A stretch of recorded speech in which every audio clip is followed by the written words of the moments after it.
For me, dance was my way to express myself, right? So whenever I would go to dance class, I would find the freedom. And especially as a teenager, I struggled with being gay. I struggled with, in general, being a teenager and having so many insecurities. And for me, going to a dance class was my way to express myself. But later on, once things got more serious as a dancer, I found myself over the years getting a worse relationship with movement and dance because it became my job and it needed to be perfect. It always needed to be perfect. I think Sanctum is my answer on that element that I struggled with myself. I don't want things to be perfect anymore. I want to dive deeper into the things. I want to dive deeper into the things that are uncomfortable for me. I want to dive deeper into the things that could be a little bit more ugly. And actually, Sanctum has been my answer on that. And hopefully that resonates also with other people. What is there within yourself? And can you maybe unravel some ugly parts within yourself? And can you get rid of some things that are holding you back? Hello and welcome to At the Podium with me, Patrick Huey. At the Podium is a multimedia platform where story by story, we explore the resiliency of the human spirit with people who are using their own personal journeys to leave a positive and transformative imprint on our world today. At the Podium holds a space for meaningful conversation, inspiration, and life. Today, I'm thrilled to share the podium with Luuk Melisse. In June 2020, Luuk embarked on a remarkable journey to fulfill his vision to harmonize the body and the mind. His approach is a culmination of personal growth and deep spiritual exploration. Luuk's transformative experiences, from living in contemplative silence with monks to embracing the introspective traditions of Mexican vision questing and immersing himself in the energizing practices of Kundalini Yoga in Sri Lanka and Bali, have shaped his unique perspective on wellness. Luuk, hailing from the Netherlands, recognized the need for deeper meaning in the fitness world. His method is a thoughtful fusion of Kundalini Yoga, martial arts, and animalistic movements, enriched with breathwork, modern fitness techniques, and the motivational rhythms of Amsterdam's electronic music. Luuk's journey is not just about physical fitness. It's about nurturing a deeper connection with oneself and the world, embodying the transformative power of personal discovery and travel. Luuk, welcome to At the Podium. I know I said it wrong because I don't have my Dutch accent, but welcome to At the Podium, Luuk. Thank you so much for having me. And actually, you pronounce my last name really, really, really well. So well done on that one. I wanted to put the Dutch accent that you told me about into it, but I'm not that brave on camera to do my first Dutch accent. Well, you did well already. So So I wanted to start.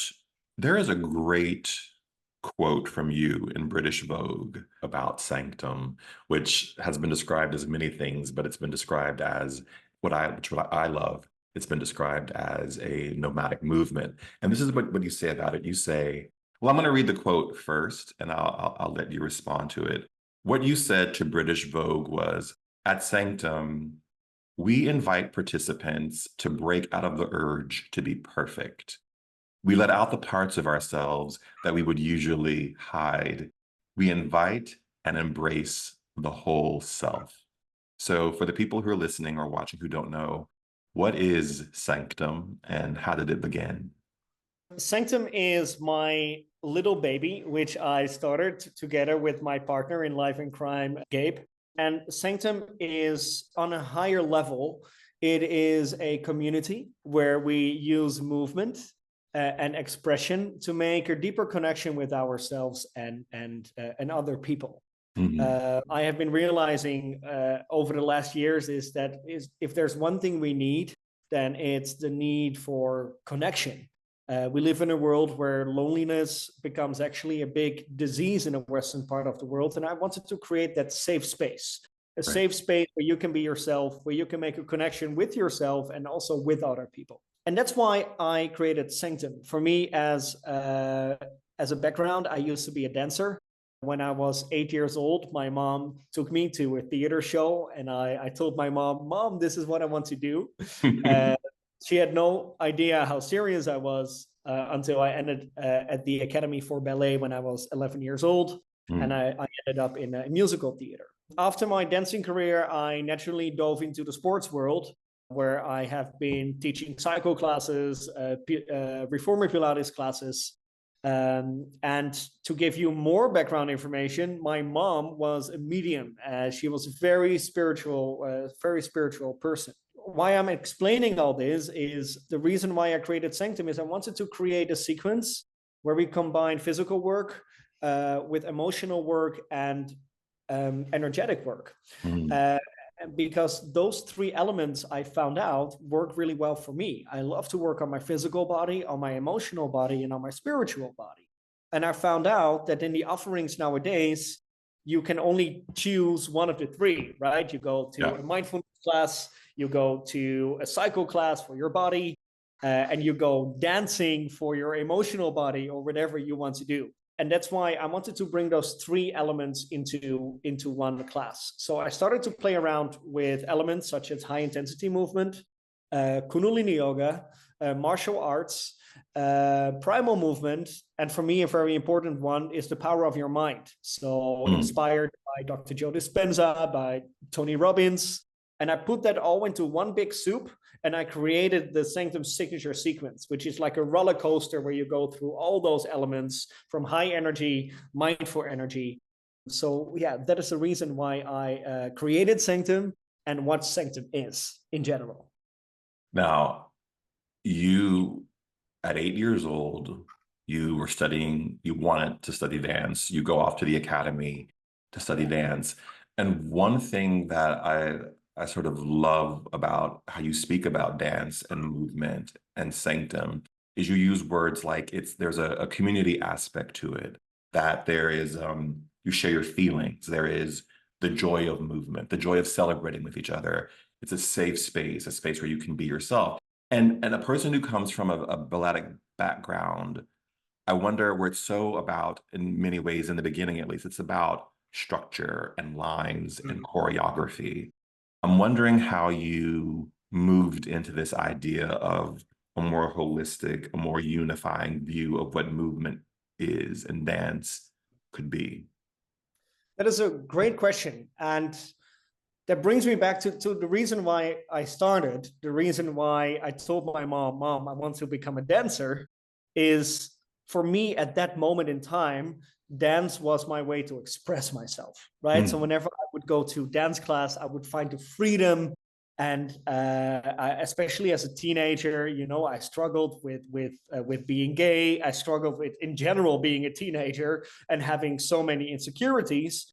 And for me, going to a dance class was my way to express myself. And I didn't need anything.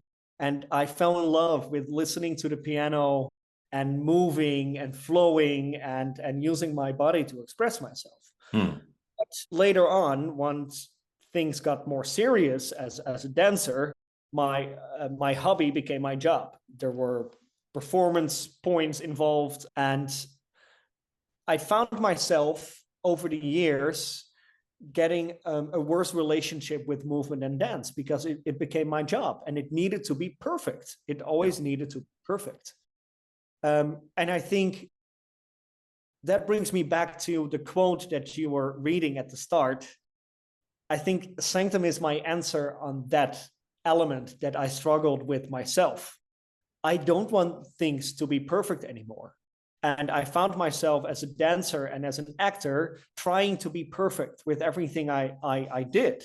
And with that, I created an image of myself of the pretty boy, which for me was a very easy identity to live with. And I love that. But then I realized after years, is this an identity that I want to identify myself with? No, I want to dive deeper into the things. I want to dive deeper into the things that are uncomfortable for me. I want to dive deeper into the things that could be a little bit more ugly.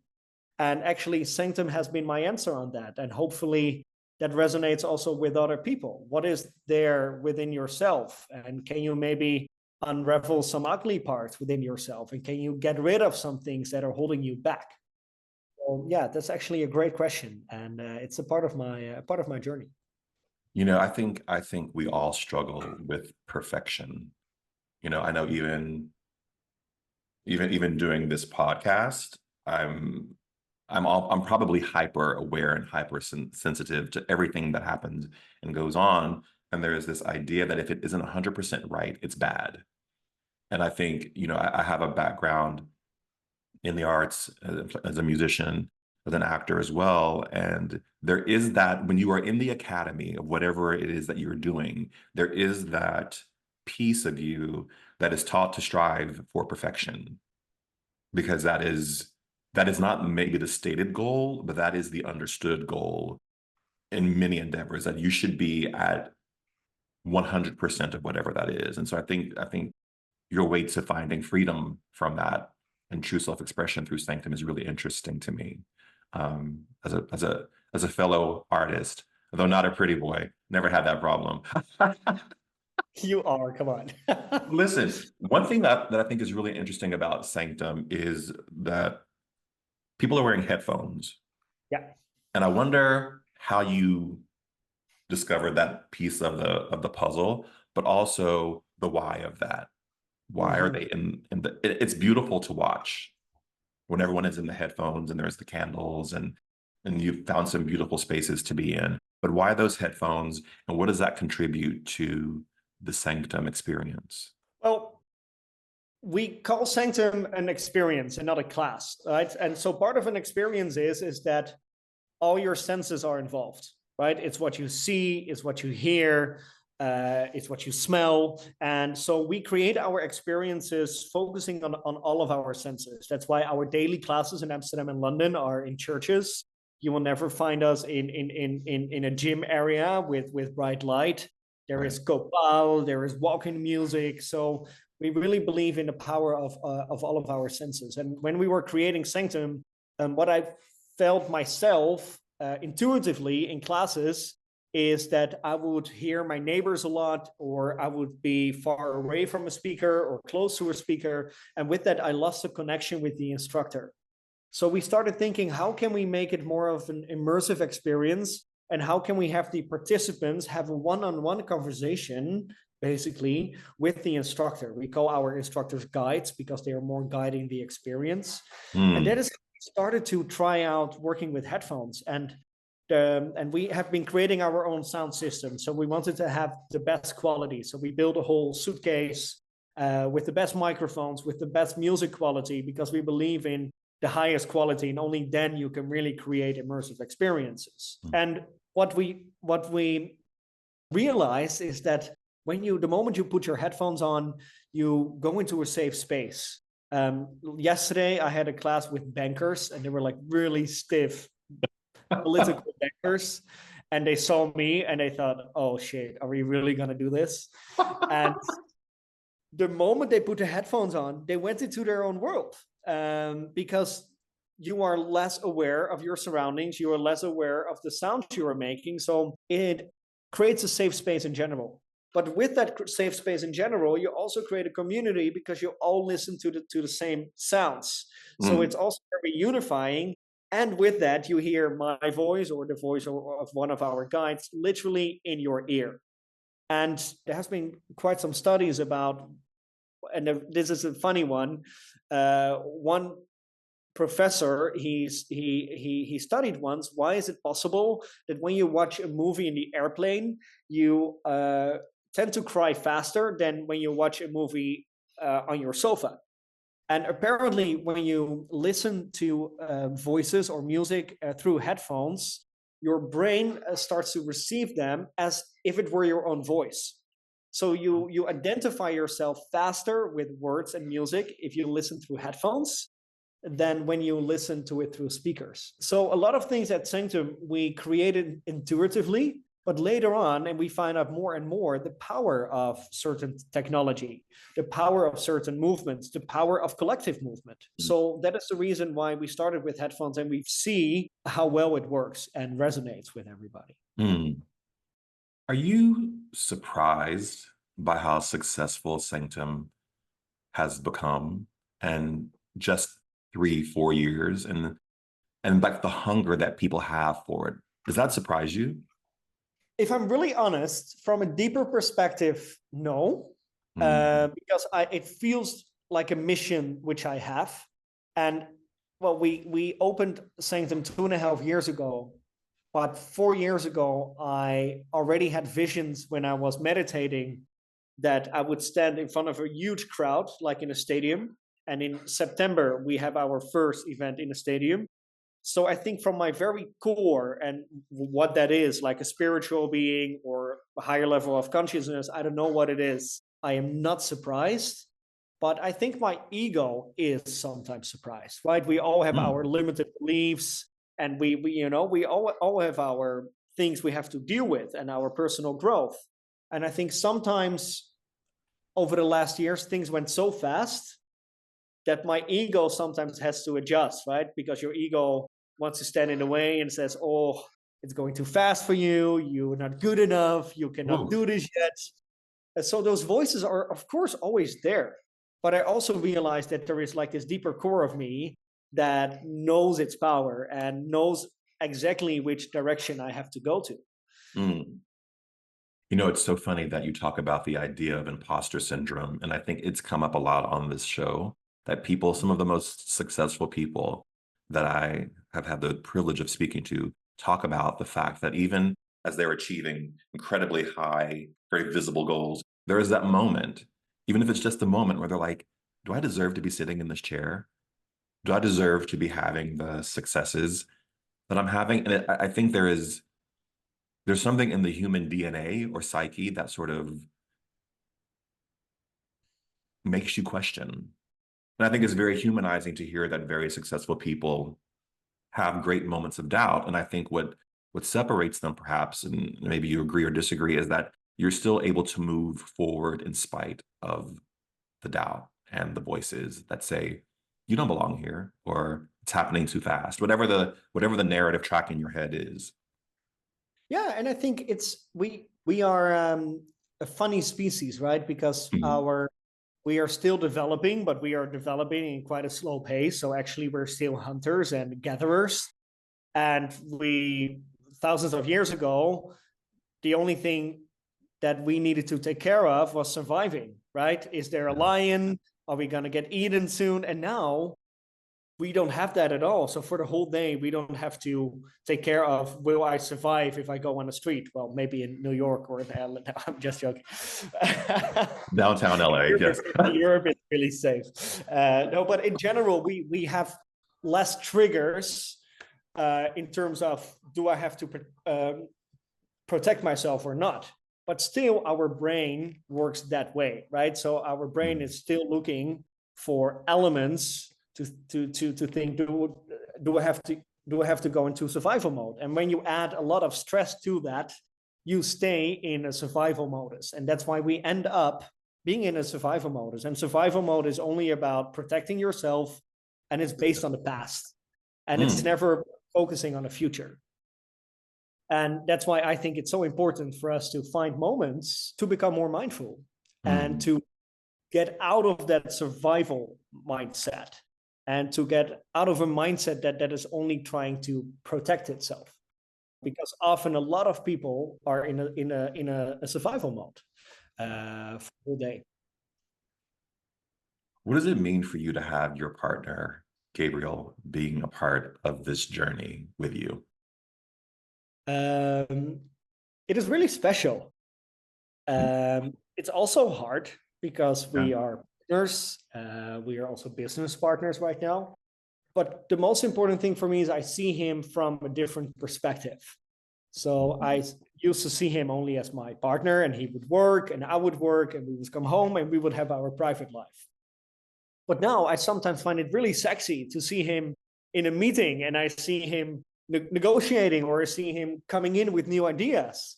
I'm like, wow, I really appreciate that part of you. And I think it's part of our journey together as partners to always elevate each other up and to always find new ways and to always investigate new opportunities, whether that is the renovation of a new house or moving into a new city or building up a company. I think our relationship personally really loves that and needs that to always go into a next phase.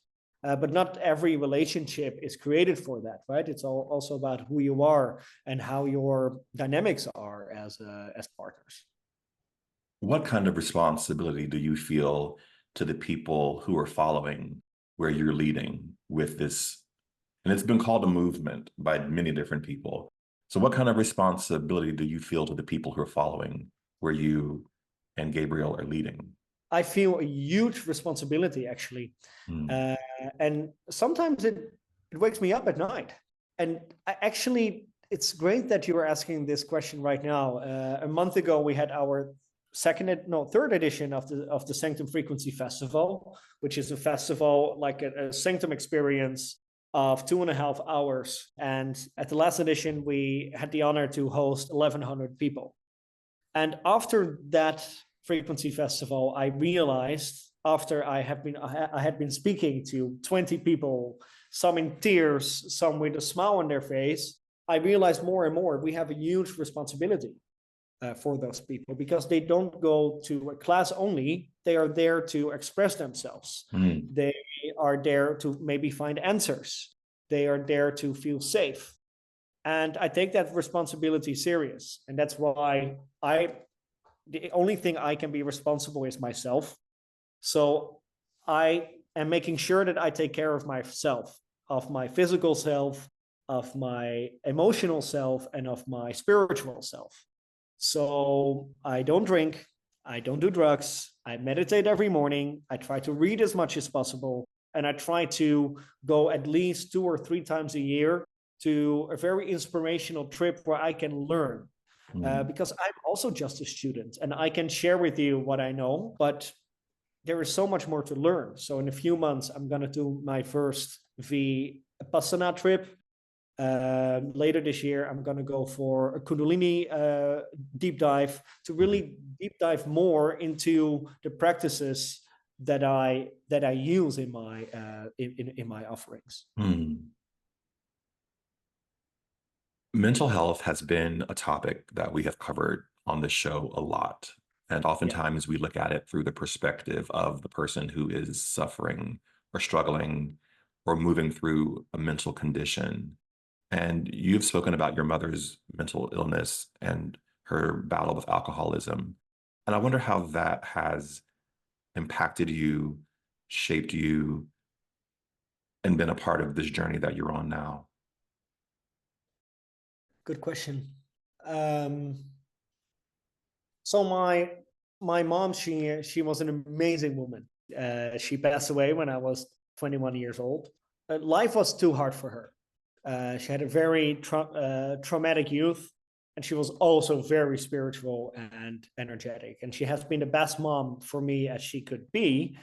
But when I was old enough, I think her subconscious mind said, "Hey, I raised my kids. I can collapse, basically."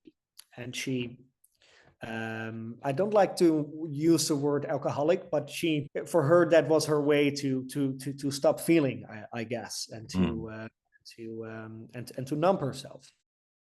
And for me, it has been a big trigger in my life. It has been a big trigger personally about the relationship that I have with myself. So it goes on 2 levels. On one hand, she really inspired me in terms of spirituality, in terms of expressing and speaking about your emotions. But on the other side, there's also some traumas involved with that. And those traumas I needed to heal, and I'm still healing those traumas. Like, we are all healing our traumas. But I found myself in therapy or any other practices. I tried a lot of things because I believe it's so healthy to try out things. And if it's therapy or if it's a group session, or whatever it is. But I also felt that those sessions were often so serious and so much focusing on the dark. And I really believe that you need to go through the darkness in order to heal yourself. But I guess that for me, Sanctum was the answer to bring all those elements in. And I thought, can I add a little bit of trauma healing, and can I also add celebration to that? And I just want to make a disclaimer that I will never be your therapist, right? As a Sanctum guide, I can help you on your journey and I can help you expressing emotions, but I'm not your therapist. But I can maybe help you on your personal journey by offering movement and music and expression, and maybe you will have a tear in your eyes, or maybe you will have a laugh, and I will be more than happy to be a part of that journey. But I just want to make sure that if you are on a journey yourself, it's really good and important that you have your own therapist, right? And you have your own journey, and then hopefully Sanctum will be an extra to that. Mm-hmm. You just said something interesting about darkness, and I wonder. You say that the darkness of her life and death was important for you and to move through that. Can you speak a little deeper about that? Yeah, I am actually a big fan of darkness. Call me a Scorpio, but I was actually reading a book from Shaman Durek. It's called Spirit Hacking, and he is like a sixth generation shaman, and he really inspired me with what he was writing, and I fully agree with him that we live in a world where we actually want to hide the darkness, and we want to make everything beautiful and pretty, and with that we become passive aggressive. Maybe some people recognize themselves in that because it all has to be good. Perfect. And what if we embrace the darkness? What happens then? If you shine light on the darkness becomes smaller. If you run away from the darkness, it will hunt you and hunt you and hunt you. That's why I'm actually a big fan of darkness, and that's why I'm using that in my class as well. If you feel discomfort, use it. It's there for you. It's telling you something. It's telling you something, and go through it. Don't run away, but have the guts to say, hello, darkness. I give you a hand. I give you a big hug. What do you want to tell me? Yeah, I think what you're saying is interesting because oftentimes we associate darkness with evil. And I don't think that's what you're saying. No, darkness is we are a part of a whole spectrum. Without darkness, there's no light. Without nights, there are no days, right? Yeah. So it's a part of us, and it's not evil at all. But we created something evil around darkness, right? It's a good trope for a movie, I suppose. You have said, and you've said it a couple of times in our conversation, you've said that you've seen the future of wellness and that it's ugly. And I wonder, why is it ugly, and what do you mean by that? Yes. So I think that nowadays wellness is often focused on pampering yourself in a way, right? So it's an indulgent bath, it is a massage, or an amazing aromatherapy. Well, there are thousands of things you can do, which is all beautiful. But I believe that the future of wellness also touches upon the uglier parts of ourselves. And that is what I was sharing earlier. Maybe in order to feel better, you need to go through some things. And that's what we do at Sanctum. We use our physical body. We tire your body during class, and people who have joined know that there is some discomfort in that. And that is what I call the ugliness, because sometimes you need to go through some discomfort in order to find more peace and more headspace and more positive thoughts. So that is what I mean with the future of wellness is ugly. I hope that actually the wellness direction is going more into embracing the more ugly parts of yourself, or the parts that are not defined as perfect. And I hope we start to appreciate them a little bit more. Mm-hmm. You know, I look at movements like Sanctum and Soul Cycle and CrossFit, that are really creating what I would call global villages of people who are coming together almost in a way that they did in the church in the 15th, 16th, 17th centuries, in that religious kind of way. And so what do you think that tells us about where we are today in terms of loneliness, feeling disconnected, and this need to feel plugged into something greater than ourselves? What do you think that means? I think we are in a very concerning period of time, if I'm really Mm, honest. I think we lose connection a lot through digitalization, social media, and what we need as human beings is connection and community. mm, Um, in the past, we had way more community than we have right now, right? You would have your neighbors, and you would have your villages, and you would know all your neighbors. You would have your football team, you would have your church you went to, you would play certain games every evening of the month with the friends in your village. And nowadays, most of all those community aspects are gone. yeah. And I think the reason why communities as Soul Cycle and Sanctum work so well is because we are in a huge need of connection. Because you can also bike at home. You can also take a home bike. You can also do your Sanctum moves at home. But I think the most important element is to come together and to have a shared experience. And that is why a lot of people used to go to church a lot, and still many do, because it's a shared experience, and you focus on a shared belief, and you perform a ritual together. And I think that is something that we are missing in our world in general right now. Hmm. In the BBC series Storyworks about dance, they interviewed you and several other people who are really innovating in this space, the dance and movement space. And you had a great quote in that. You said, the most important thing is the art of releasing and the art of letting go. Because if you let go, you create space. You create space for your ultimate potential and your ultimate energy. And I wonder what you've had to let go of in your life to create the space for Sanctum to come into it. What I needed to let go of is the limited belief that I am not good enough. Wow. And I think many people share that limited belief with me. I believe it's one of the biggest limited beliefs there are in the world. I'm still on that journey. So every step I make, there is this old pattern coming in that says, "Hey, Luke, probably you're not good enough to do this." But luckily, I found a way to break through my patterns. And that is what I mean with releasing. We use Sanctum, and I use Sanctum in order to break our patterns, in order to create new neural connections in our brain, which invokes positive thoughts. Because we are so programmed in our mind, right? And if we don't break that, if we don't release that, we will always have the same thoughts. And 95% of our thoughts are subconscious thoughts. So if you wake up every day and you tell yourself, I'm going to change, you would change 5% of your choices. Mm-hmm. So I think we need to release our subconscious patterns. And that is through movement, and through many other practices, mindfulness, but getting out of your normal thinking and diving more into your subconscious mind. Mm.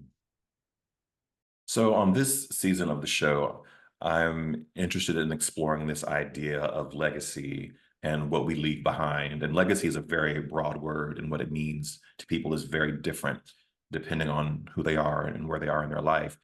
And I wonder for you, what do you think your legacy is, or what your legacy will be? And are you in search of that, or are you doing that thing today?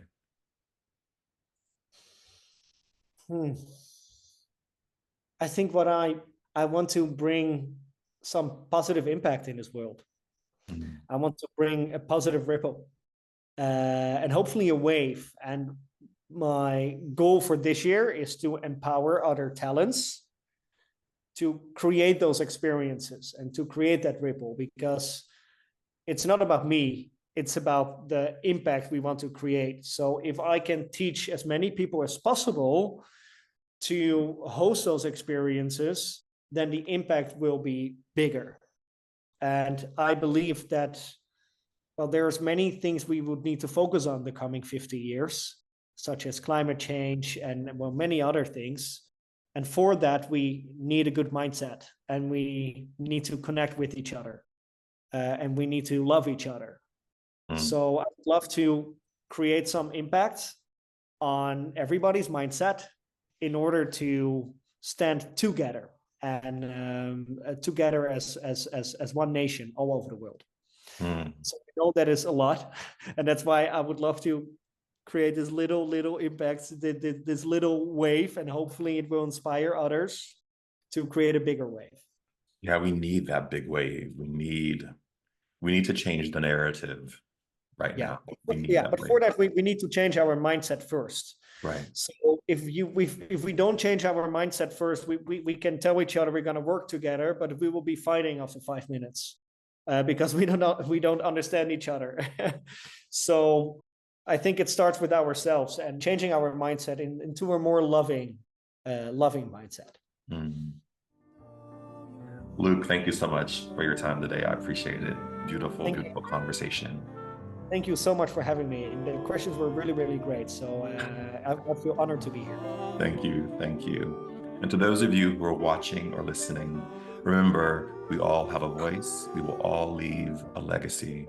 So let's live our lives wisely and, as Luuk said, with love. Thanks, everyone. Bye. Thank you, Luuk. Thank you.